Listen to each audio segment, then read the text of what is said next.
Hello and welcome to Food for Thought. I'm Ramona Singh, and it's always a pleasure to spend this time with you. And today we have a very special topic, and that topic is about being happy, and more specifically, the top 10 ways to stay happy. And joining me is the group editor of Y Media, Jadoo, to have this very important conversation with us. Hello, and how are you? Thank you, Ramona ji. I'm doing great. How are you? I'm doing really great, and it's always fun to talk about happiness. I think generally people would say you're a happy person. I don't think I've ever seen you not smiling when you come into a place of work or anywhere, really. You always show up with a nice smile. You never shown up like, hi, how are you? I've never seen a frown or anything, so it'd be really great to hear from you about, what makes you stay happy. Yeah, I still remember, Monaji, Simranji asked me this question once, that what do you have to do to stay happy? I said the number one thing is, Hindi में we were talking Hindi, खुश रहने के लिए क्या करना चाहिए? So मैंने कहा खुश रहने के लिए खुश रहो. To stay happy, be happy.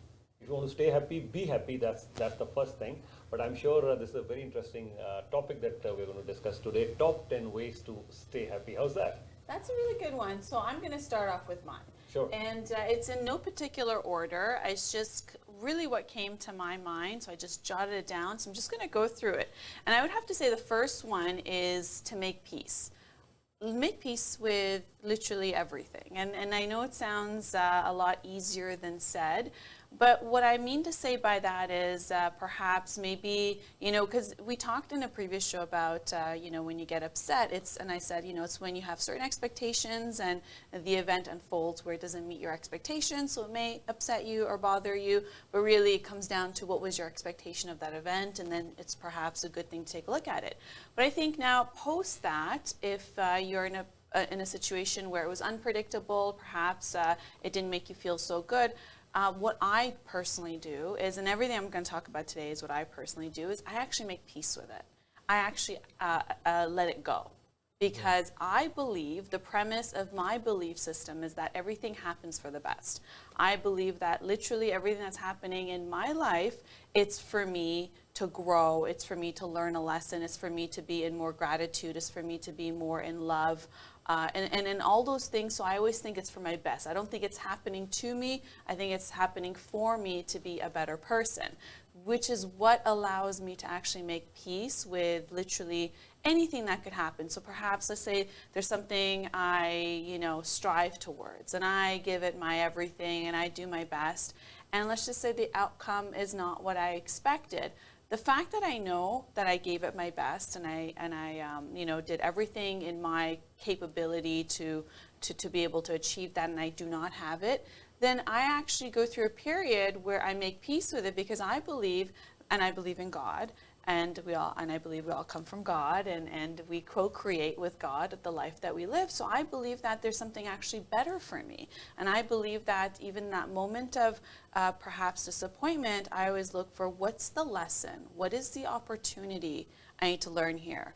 And sometimes it's striving for something, and in that pursuit, you already accomplished so much, because sometimes you don't know what you're capable of until the occasion comes that you can actually meet it, and there's a lot that comes out of you that perhaps you didn't know you were capable of doing, or feeling, or saying, and all of those things combined, or co-creating.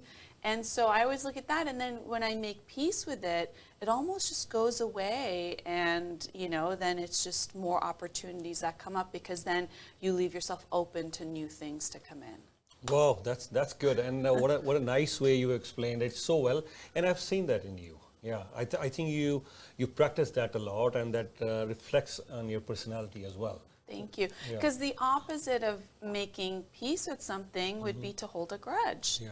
Right? And to hold it in, and that creates resistance, right? So why would you create an obstacle for yourself emotionally that then could become physically? And your emotions that are, that you hold on to, that you don't let go, actually can physically affect you. And whether it's your nervous system, whether you're releasing cortisol in your body, whether it gives you a headache, whether it gives you sleepless nights, whatever the multitude of consequences are for not letting go of things and holding on to something in a negative way or in a grudge manner, what good is that? Like, that steals from your life. Yeah. I think, as you just explained, for me also, when I thought about this, the top 10 ways to stay happy, or what's the secret sauce to stay happy, again, in no particular order, this is just a random order that I'm also discussing. But one of the things which is certainly there in the top 3, the number 1 thing for me, I would say is, great relationship. Because when I look at so many things in my life, and again, I'm sharing, this is my opinion, I'm just sharing from my experience that this is what I believe, is relationship. Why I'm saying relationship is that, yes, in case you have good relationship, which most of us do, with our parents or our siblings or any of our family members with children, grandparents. So these great relationships give us so much happiness. And these are very important for us to stay happy. And when I say great relationships, family is one part, then of course your friends as well. Because I think it's a great solace that yes, we have such good friends around us. And it doesn't matter, the number won't matter. And it doesn't even matter whether you are in a committed relationship or not, even that doesn't matter. You could be in a live-in relationship, you could just be friends, and or you could be married, or you could have 4 or 5 co-workers that are your friends, or your family members. So family members and friends combined together. I think if you have great relationship, and it doesn't matter, as I was explaining, the number, the quality and the strength. So if someone asks what is the definition of great relationship or a good relationships, I would say the quality and the strength. These are the 2 things which matter. As long as your bonding is great, and that'll give you such a great sense of peace, as you're mentioning, peace. That'll really calm you all the time, and everyone will have challenges in their life. We celebrate our good times with our friends and family members, more happiness. And whenever there are challenges in our lives, we will have our family members or these friends with whom our bonding is strong, and we know they're around. We know they're around. They could be anywhere. They could be in India, they could be in England, they could be in Europe or Australia, doesn't matter. This bonding, this strength with your friends and with your co-workers, family members, it could be with your neighbor as well, anybody. That great relationship, I think that bonding, that is one of the major keys to happiness, because you celebrate good times with them. And I think scientific also. There are a lot of research after research. We've seen this. This is good for you physically, and it's good for your mind, for your mental health. This is great. This is what I feel. So I thought, I'll put relationships there. That's a very good one. You're right. It is a scientifically proven, with the longest study done by Harvard University, that happiness really is having good relationships. And when one relationship ends, replace it with another relationship. Yeah. And so that's very important. Absolutely. What I would say for mine, the next one is, and this is a byproduct of making peace with things, is you become fluid. And what I mean by fluid is you become very flexible. And then I always like to look at the opposite. That's why the value is there. What would be the opposite of flexible? Being rigid, right? And when you're too rigid about life and your expectations of life, or how you do things, or how you like to give things, or how you like to receive things, and you have a very rigid understanding or expectation of it, well, it could lead to disappointment, because you don't control the universe, and you don't control other people, and you don't control how things are done. And so it's very important to have that flexibility, to be fluid in any given circumstance, and it also leads way to compromise. It leads way to more understanding, to more self-awareness, or just awareness of your surroundings. So I would say that's very important. Very nice. And I love that one. And actually, you're right. Again, your first point, which is making peace, very well connects with the fluid thing that you just mentioned. My second point would be, it's from F, by the way, it's faith. Yeah. Because faith, not necessarily, I'm not talking about the religious aspect. Yes, if you're drawing your faith from your religion, great. You're drawing faith from your spiritual aspect, great. Or you believe in universe, which is great. So I think as long as we have this faith that whether it's our God, whether it's the universe, whether nature, whatever it is definitely working for me. I have that faith that yes, God is with me, nature is with me, universe is with me. And as a matter of fact, we should have faith in our own inner abilities, the soul that we have, the light inside we have. As long as we have that faith, everything will be all right. Because basically, what is the problem? That we certain, what is the reason for being not happy, getting worried or getting anxious? But if the faith is the base, then we're okay. Yes, everything will be all right. And faith in our fellow human beings as well. Let's not doubt anybody's integrity unnecessarily. That is another attitude that I have developed for a long time. I don't doubt anybody's integrity unless proven really otherwise. So faith in universe, faith in your God, faith, if you don't believe in God, faith in nature or whatever you believe in yourself. So that faith that everything will be all right, that will definitely bring you happiness. And have faith. And I've seen that, we discussed that in the last episode as well. Vast majority of the challenges that we face today, have faith in them, they're gone. They're gone. And this is what I train myself. Everything has worked to my advantage. Maybe for the time being, in 2013, something had happened, 14, something, okay, but now I tell myself, oh, that was one of the biggest challenges that I faced, But everything worked out to my advantage, actually.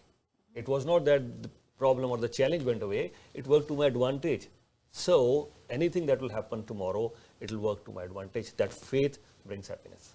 Absolutely, that's such a good one. And you're right, because when you have faith, you understand that you're not in isolation, and that there's no that you're things are interdependent, and you're a co-creator. So having faith also gives you the ability to know that you could change your circumstances if you choose to. That it's going to be okay. Yeah. So I really like that one. My next one, actually, for me, this is really important. Like, this is a high priority. I said, oh, this is very high priority. It's self-growth. That makes me very happy. And what I mean by that is I like to read things. I like to learn new things. And as much as my traditional education has been finished, decades ago, I'm still signed up for probably at any given time 2 to 3 courses. So maybe I'm a course junkie, whatever the case is, but I like almost a weekly seminar to go to, whether it's on Zoom or in person. I enjoy conferences. I enjoy, short courses, something that masterminds, whatever, challenges, 21 days.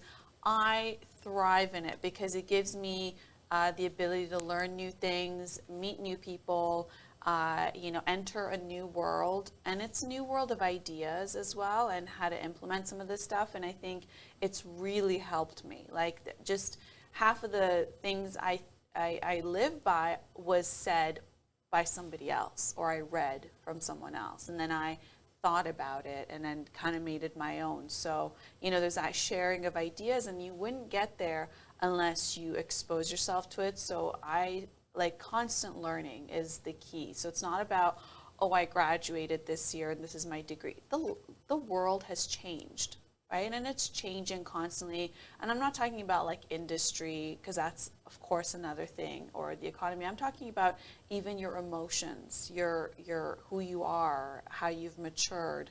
Things have changed. You're not going to perhaps enjoy the same thing you enjoyed 20 years ago to the same capacity as if you were to expose yourself to something new. So, and then that to me also gives me the ability to be fluid. And when I say make peace, is because I'm constantly going through that self-growth process. I'm able to make peace because I understand there's abundance of opportunities.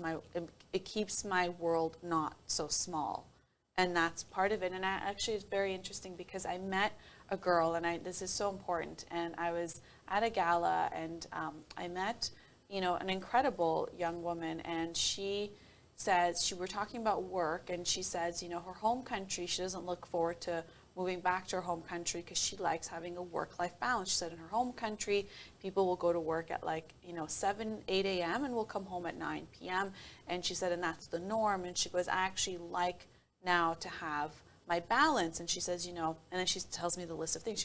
She goes, I go to the gym. She goes, I have a trainer, so I like to be there 5 days a week. She goes, I like to play ultimate frisbee. I didn't know what that was until she explained it to me. She goes, I like my pottery classes. She goes, I like my music classes. And she starts listing like a ton of stuff that she does.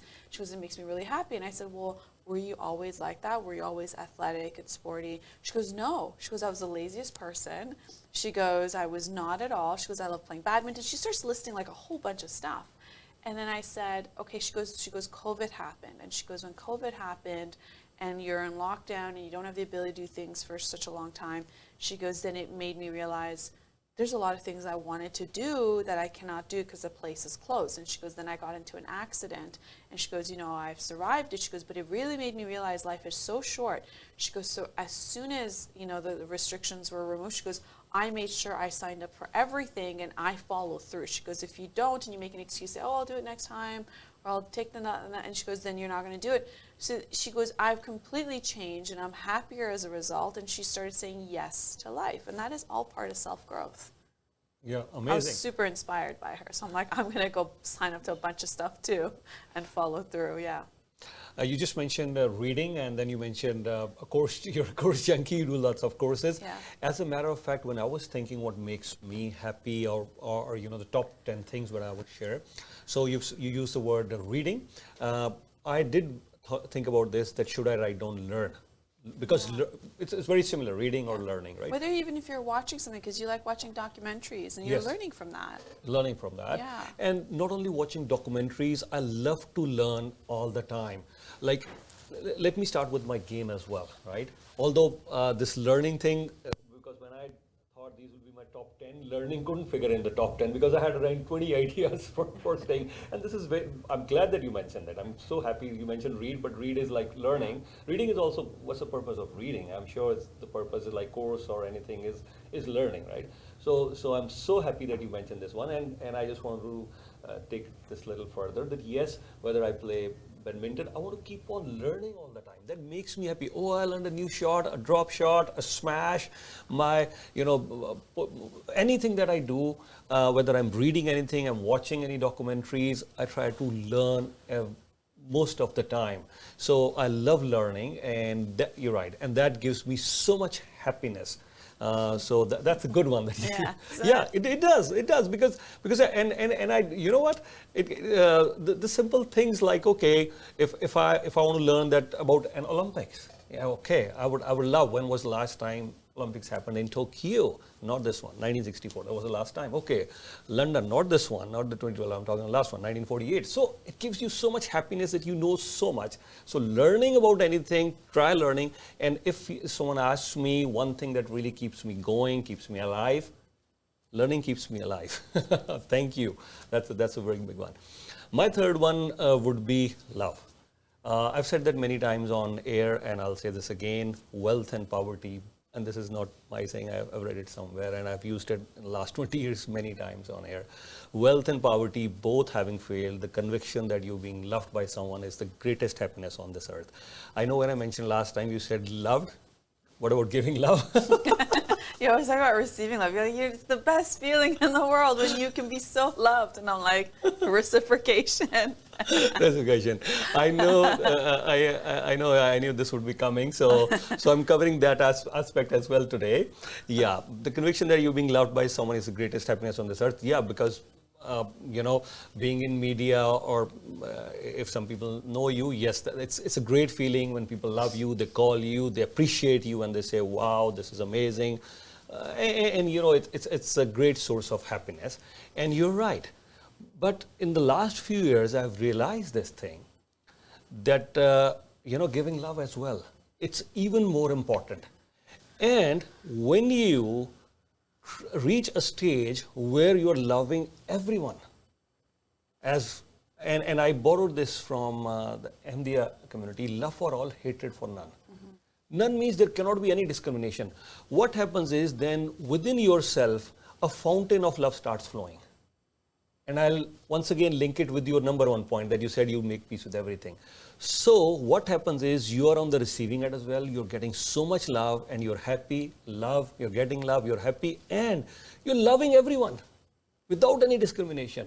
Even if you know that this person is doing something 100% against you, you're still saying, I love you. Still saying that. And at this point, I'll say something which I learned from you. You said a very nice prayer, and they'll always stay with me. I am sorry, please forgive me. I'm sorry, please forgive me. Thank you, I love you. Oh my God. I made this as a month. You told me this prayer. I made that as a mantra of my life. And that is why I feel as if I'm getting so much love, and I'm always loving everyone. So this is my third point. I'm so happy you brought it up. It's called the Ho'oponopono. Yeah. It's a Hawaiian prayer. And yes, it's amazing. And I use it a lot. And more specifically, I get triggered to use it is if I feel anything other than not being happy, if I feel the opposite emotion, immediately I'll say it. Or if I see something that's upsetting or sad, even on TV, I'll immediately say it because it neutralizes everything. And it's the best thing. Try it. It's scientific as well. You can look it up in terms of, we have a previous episode on it, right? We did, we did a full episode on where it came from, Yeah. how it was done. So it's very important. So I'm thank you for bringing that up. Ho'oponopono, amazing. My next one is actually, this one wasn't on my initial list, but I thought about it when I was driving here. And it sounds counterintuitive, but I would say crying actually can keep you happy. Crying is not a sad thing. It's actually great to release emotion. So you don't want to hold it all in and be like, no, I'm not letting it go, and because that's resistance and that's being rigid. You want it, part of being fluid and part of making peace with things is let out the emotions. Laughing is an emotion, crying is also and you're releasing it. Sometimes you may laugh, you may cry because of happiness. Sometimes you may cry because of a circumstance that doesn't feel so good. But as soon as you cry, you're actually letting it go. And so, crying, movement is so important. So you want to be able to move. So whether you're dancing, whether you're stretching, whether it's in yoga stretching or just natural stretching, whether you're playing a sport, you want to release your body because your body will hold on to things, and you want to be able to release it because that's you need to let it go. You do, no matter what it is, good or bad. Just you got to let emotions go through and not be held on, because that's when you're going to get a sore muscle. That's when you're going to get a headache. That's when your voice is going to close, and that's when you can actually get sick. So because of your thoughts and you're not letting things go. So crying actually is a beautiful way to stay happy. I couldn't agree more on this one. And as a matter of fact, for good, I would say 5 to 6 years, I didn't cry at all. And not that I felt any different, but after around 5-6 years, there was a time then I again cried, and it happened by itself. That's how your emotions flow out, And I couldn't agree more on this one. That yes, when you're crying, you're releasing your emotions, you're releasing something which is inside you, and I must say that crying, these are the two things which is the most beautiful emotion of a human. I think so. Again, these are all our opinions here. I feel the most beautiful emotion is when you're crying and smiling simultaneously. Yes. Yeah. You're crying, and then your emotions are released, and you're smiling, you're feeling relieved, you're laughing. So if someone can cry and laugh, that 100%. It is a source of happiness. It's a source of great relief. It's an amazing emotion if you can have that. That's the best emotion. Absolutely, and it gives you the ability to have like the depth of that emotion. Yeah. Right, and sometimes you cry because of gratitude. Yeah. Or you cry because you're moved by something, or so it doesn't necessarily mean, I'm crying because I'm sad and I don't get sad. No, don't. That's rigid. Don't think in a box. Don't live in a box. Yeah, and actually, again, I question myself, and when did I really, after so many years, when did I cry? And then I used to cry almost on every Saturday, because I started watching Buddha, and then, I would cry, and I would ask myself why.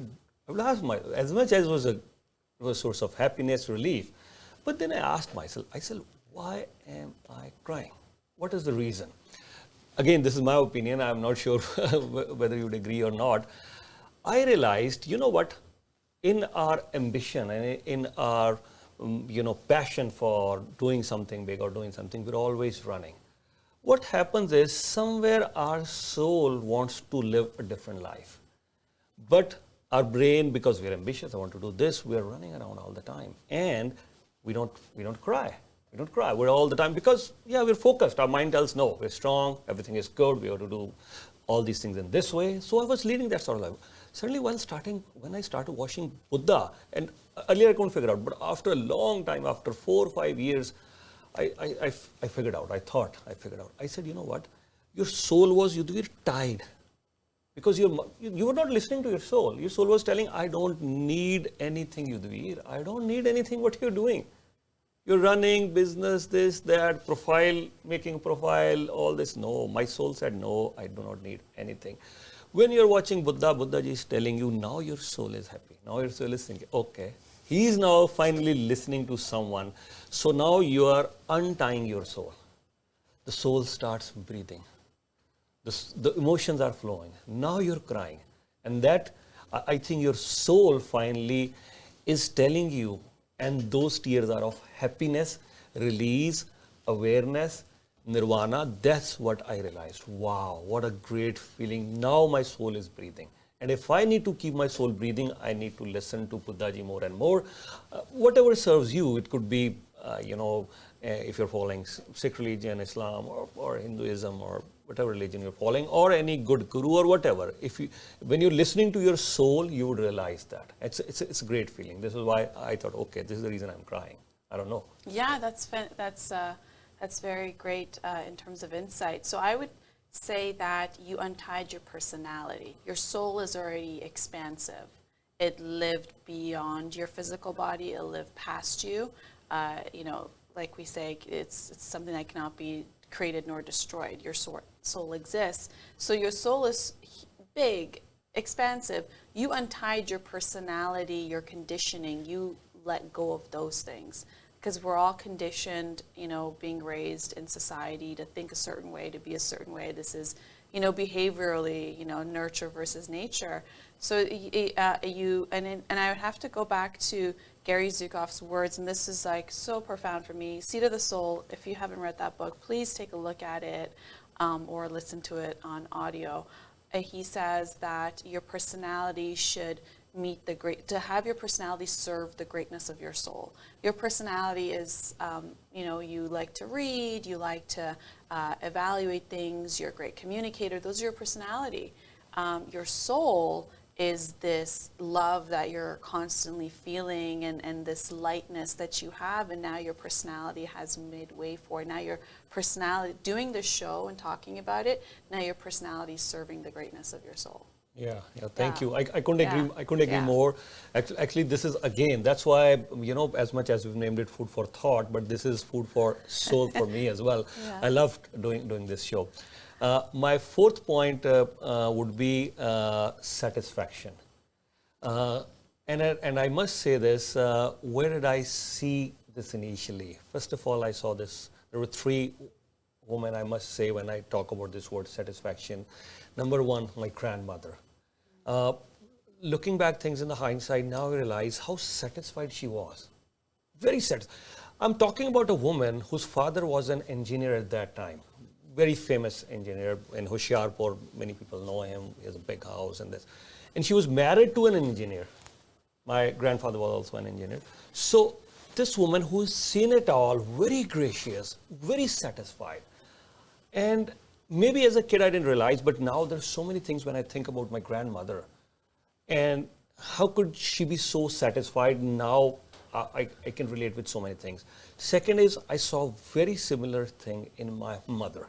And one of the things that I believe my grandmother, my mom, they're very satisfied in their lives. And that is such a great source of happiness, calmness, and strength as well for them.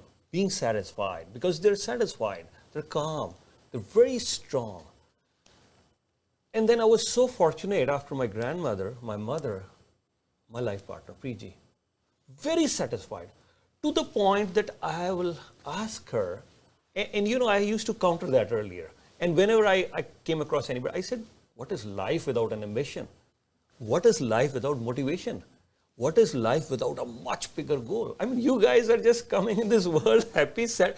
I mean, like Preeti, she was satisfied when you used to live in the basement. I'm very happy. parties, everything, late night.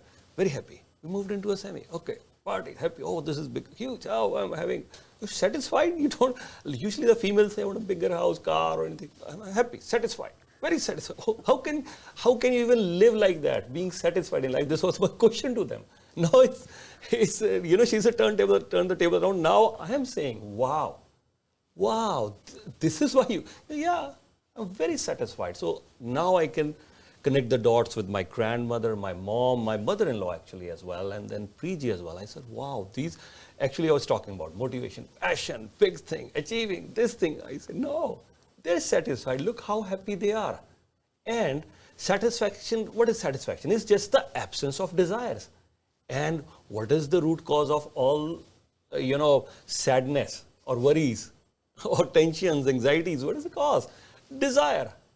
They've taken the desire out of their lives. And I say, they're so satisfied, calm, relaxed, happy, chilling, enjoying their life. They're very satisfied. But my next point would be that, and this is something that I'm sharing because it's not that it's my personal experience. I've seen it with my close family members.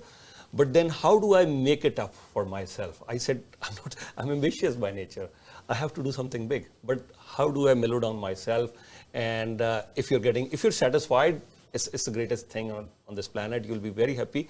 But how did I change myself? I'll share it in my 5th point. But satisfaction, that's a great source of happiness. That's a good one. Yeah, I like that. Mine is letting go of fear. Okay, so fear, we find that rules our life. But if you really think about it, fear is completely man-made. So what are you afraid of? Are you afraid of death? Well, it's something that is a fact that's going to happen because you're born, you're going to die. And are you going to feel that death, that moment? So that's something to make peace with. What are you afraid of? Are you afraid of public speaking? Again, it's your own perception, completely made of your own imagination, that you've made something so big and so difficult that you don't think you could reach it.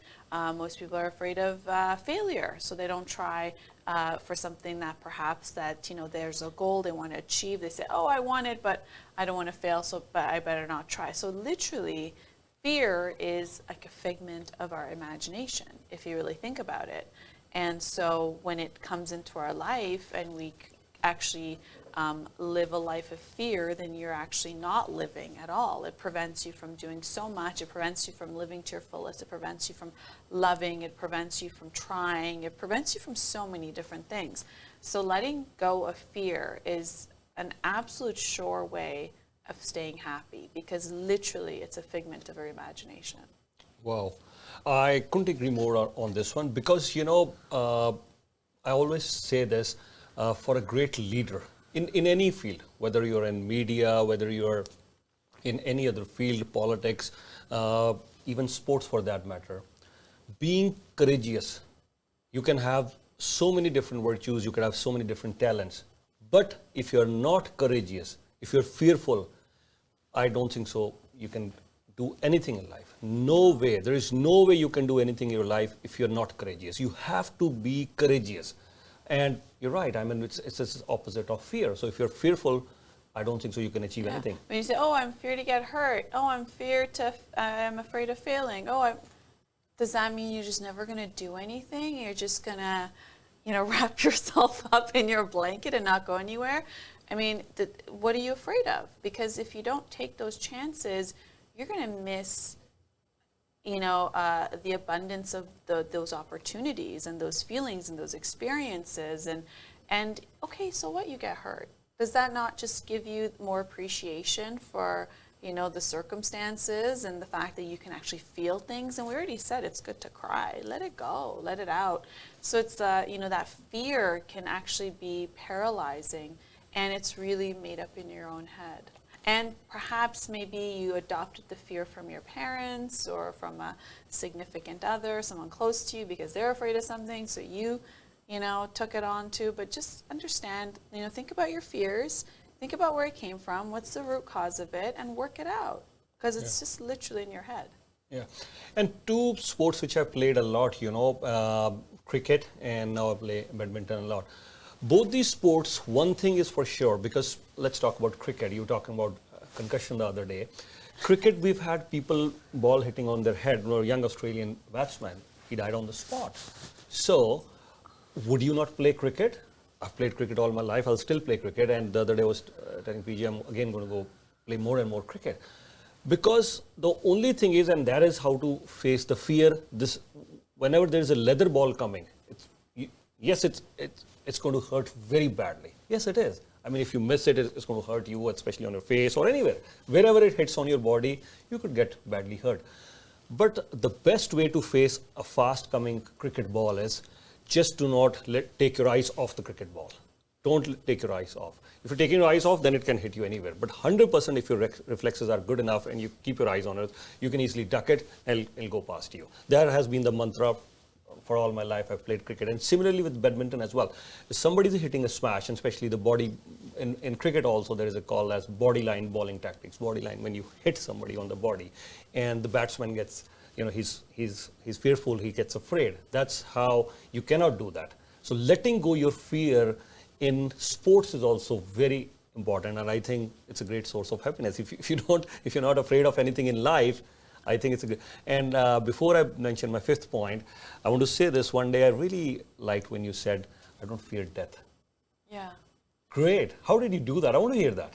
Because I thought about it, and Okay. I thought, well, what am I actually fearing? I'm not going to really feel it, because when I die, and I know that, and I believe I have a soul, and so my soul's going to have an afterlife. Whether you believe in reincarnation, whether you believe in heaven or hell, whatever it is you believe there's an afterlife. So that's a birth to the afterlife. That your death in a physical life is the birth to the afterlife, and you are a spiritual being, your soul having a physical experience.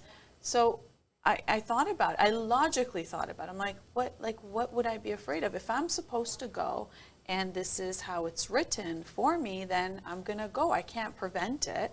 I can't make an excuse and get out of it. I can't negotiate it. It's when it's time, it's time. So then when I came to those realizations, very logically, I said, okay, it's time to go. I mean, it's time to let it go, because when it happens, it's going to happen. If I have no control over it, obviously I'm going to be a careful person. I'm not going to, blindfold myself and walk into traffic. Like, I'm going to be careful with how I take care of myself. But when it's time to go, it's going to go. I can't negotiate out of that. Wow. So I just let it go. Made peace with it. Made peace with it. And I let it go. Let it go. So I became fluid with it. Yeah. I'm telling you, all these things are interdependent of one another. Yeah. No, I can agree. They're all very much interconnected. One leads to another. And that's why I think when you were listing, and the most interesting part is we've listed almost 9 things, and my fifth will be the 10th thing now. But I don't think so. There has ever been an overlap, and at this point I can even tell this. We didn't discuss any of these beforehand, that you do this one, I do this one, but a very interesting conversation that we're having, 10 best ways for your happiness. And in this episode, I think we'll only have time for 5 each, and then maybe next time we'll have 5 more.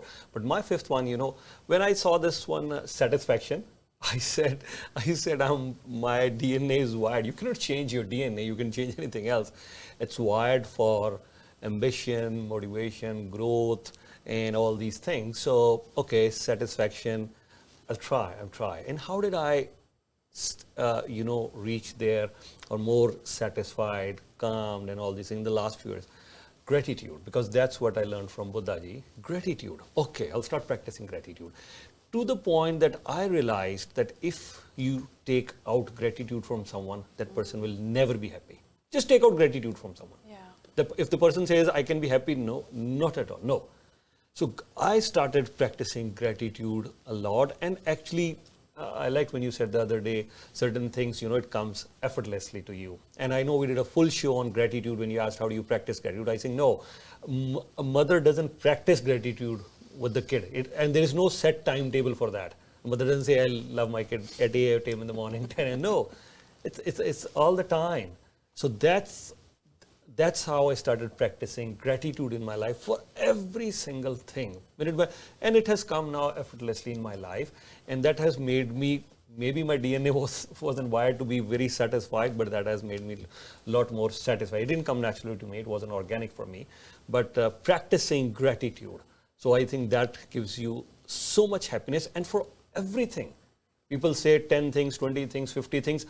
I think you cannot even actually count for all those infinite things that we have in our lives. And this has been a major issue for most of our lives, and for me as well, that yes, I want to do this, then I want to do this, and I want to do this. So one thing after the other, you enjoy it for a minute, and then you move on to the next one. The desires, the motivation, growth, and all these things, they keep pushing you. Am I trying to grow now? Absolutely yes. But I'm more satisfied. I live in gratitude. I have so much. Even if, I explained it in another show as well, even if God comes and tells me, your life will be an absolute straight line from here on. Are you happy? He's not asking me that will you be fulfilled, or he's asking me, are you happy? Yes, I'm happy. I'll keep striving for doing better things in my life.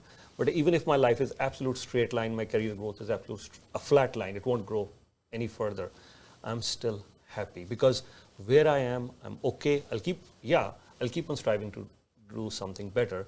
But gratitude means I'm so thankful, I'm so grateful for everything around me. Actually, again, all those infinite things, I don't think so I can even count on that one. So if you want to be happy, practice the attitude of gratitude. That's so great. Yeah, absolutely. I couldn't agree more. Have I done 5 already? Yes. Or do I still have one more? You've done 5. Yeah, you started Okay, first. so we'll save it for the next show. Yeah. That's all the time we have. Thank you for sharing all that. And I enjoyed this because it gave me some time to think about it and come up with it, and actually made me happy making this list. Yeah, and talking about it. It actually made me more happy. Thank you. Same for me. It made me happy as well. But just in case, as you just mentioned, this is the top 10 ways. This is the first part. We're doing 5 now, 5 each, and we'll do 5 on the next one. But on a sum up note, if you had anything in mind, please go ahead. Oh, no, I'm going to save this one for the next one because it's an actual practice that I learned, and I can't imagine living without it, so I have to talk about it in detail, so I'll save it for the next time. All right, thank you. Yeah, so that's all the time we have. It's always a pleasure to spend this time with you for Food for Thought. And of course, thank you for always sharing your experiences. I learned so much from you as well. So thank you so much. I always learn so much from you. And actually, why don't we say this prayer together, which I learned from you. Yes. You say that word. No, you go ahead. You know it so well. I'm going to follow you. Okay. No, I'm just the name, Oponopo. Ohoponopo. Ohoponopo. Yeah. Okay, Ohoponopo, because Ramona ji taught me this prayer. So this prayer goes like this. I am sorry. Please forgive me. Thank you. I love you. That's a good one. Thank you.